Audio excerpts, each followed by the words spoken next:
করেন যখন পানির দরকার ফারাক্কা এখন পানি দেয় না, আর এখন পানি আপনার মানুষের কষ্ট, বাড়িঘর ভাঙিয়ে নিচু চলে গেছে নিচু জায়গায়, আর ফারাক্কা ছেড়ি টেড়ি দিয়ে আরো কষ্ট দিচ্ছে। বাংলাদেশে বন্যার জন্য ভারতের বাঁধ খোলা দায় নয় বলে দাবি করেছে নয়াদিল্লি। অন্তর্বর্তী সরকারের তথ্য উপদেষ্টা নাহিদ ইসলাম বলেছেন, কোনো ধরনের আগাম সতর্কতা ও প্রস্তুতি নেওয়ার সুযোগ না দিয়েই বাঁধ খুলে ভারত অমানবিকতার পরিচয় দিয়েছে এবং বাংলাদেশের সঙ্গে অসহযোগিতা করেছে। ভারত থেকে নেমে আসা পানির কারণে ভয়াবহ বন্যার কবলে পড়েছে বাংলাদেশের পূর্বাঞ্চল। অভিযোগ উঠেছে, ভারতের ত্রিপুরা রাজ্যের ডম্বুর জলবিদ্যুৎ প্রকল্পের বাঁধ খুলে দেওয়ার কারণে বাংলাদেশে এমন পরিস্থিতি হয়েছে।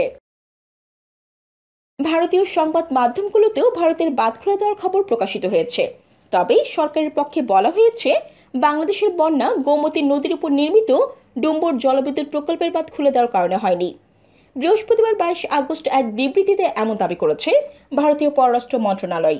বিবৃতিতে ভারতীয় পররাষ্ট্র মন্ত্রণালয় জানিয়েছে, আমরা বাংলাদেশে এমন উদ্বেগ ছড়িয়ে পড়তে দেখেছি যে ত্রিপুরার গোমতী নদীর উজানে ডুম্বুর বাঁধ খুলে দেয় বাংলাদেশের পূর্ব সীমান্তের জেলাগুলোতে বন্যার বর্তমান পরিস্থিতি সৃষ্টি হয়েছে। এটি তথ্যগত দিক থেকে সঠিক নয়।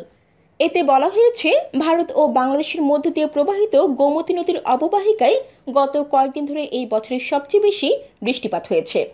বাংলাদেশের বন্যা মূলত বাঁধের নিচের দিকের এই বৃহৎ অববাহিকার পানির কারণে হয়েছে।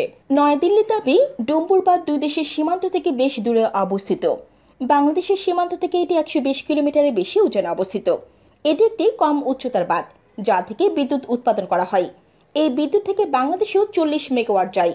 গত 21 আগস্ট থেকে সমগ্র ত্রিপুরা ও বাংলাদেশের পার্শ্ববর্তী জেলাগুলোতে ভারী বর্ষণ অব্যাহত রয়েছে। ভারী বৃষ্টিপাতের কারণে স্বয়ংক্রিয়ভাবে পানি প্রবাহিত হয়েছে বলে দাবি ভারতীয় পররাষ্ট্র মন্ত্রণালয়ের। ভারতীয় পররাষ্ট্র মন্ত্রণালয় বলছে, 21 আগস্ট বিকাল 3টা পর্যন্ত বাংলাদেশের কাছে পানির ক্রমবর্ধমান প্রবণতা ডেটা সরবরাহ করা হয়েছে। তবে এদিন সন্ধ্যা 6টার দিকে বন্যার কারণে বিদ্যুৎ বিভ্রাট দেখা দেয়, তাই যোগাযোগের সমস্যা হয়েছে। তারপরও জরুরি ভিত্তিতে তথ্য বিনিময়ের জন্য তৈরি অন্যান্য মাধ্যমে আমরা যোগাযোগ বজায় রাখার চেষ্টা করেছি। এদিকে অন্তর্বর্তী সরকারের তথ্য উপদেষ্টা নাহিদ ইসলাম বলেছেন, উজানের পানি বাংলাদেশে ধেয়ে এসে বন্যা পরিস্থিতির সৃষ্টি করেছে। কোনো ধরনের আগাম সতর্কতা ও প্রস্তুতি নেওয়ার সুযোগ না দিয়েই বাঁধ খুলে দেওয়া হয়েছে। এর মাধ্যমে ভারত অমানবিকতার পরিচয় দিয়েছে এবং বাংলাদেশের সঙ্গে অসহযোগিতা করেছে। বৃহস্পতিবার অন্তর্বর্তী সরকারের উপদেষ্টা পরিষদের বৈঠক শেষে রাষ্ট্রীয় অতিথি ভবন যমুনার সামনে এক সংবাদ ব্রিফিংয়ে তথ্য উপদেষ্টা এসব কথা বলেন। আগাম সতর্কতা এবং প্রস্তুতি নেবার সুযোগ না দিয়ে এই যে বাঁধ খুলে দেওয়া হয়েছে, এটির মাধ্যমে ভারত অমানবিকতার পরিচয় দিয়েছে এবং বাংলাদেশের সাথে অসহযোগিতা করছে। তথ্য উপদেষ্টা বলেন, আমরা আশা করব দ্রুততম সময়ের মধ্যে ভারত বাংলাদেশের জনগণ বিরোধী এই ধরনের নীতি থেকে সরে আসবে। ভারতের এই নীতি নিয়ে বাংলাদেশের শিক্ষার্থী ও জনগণ ক্ষুব্ধ। নাহিদ ইসলাম আরও বলেন, বাংলাদেশ ও ভারতের জনগণকে কিভাবে একত্রে এ ধরনের প্রাকৃতিক দুর্যোগ থেকে রক্ষা করা যায় সে বিষয়ে সুষ্ঠু সমাধানের পথ বের করতে হবে।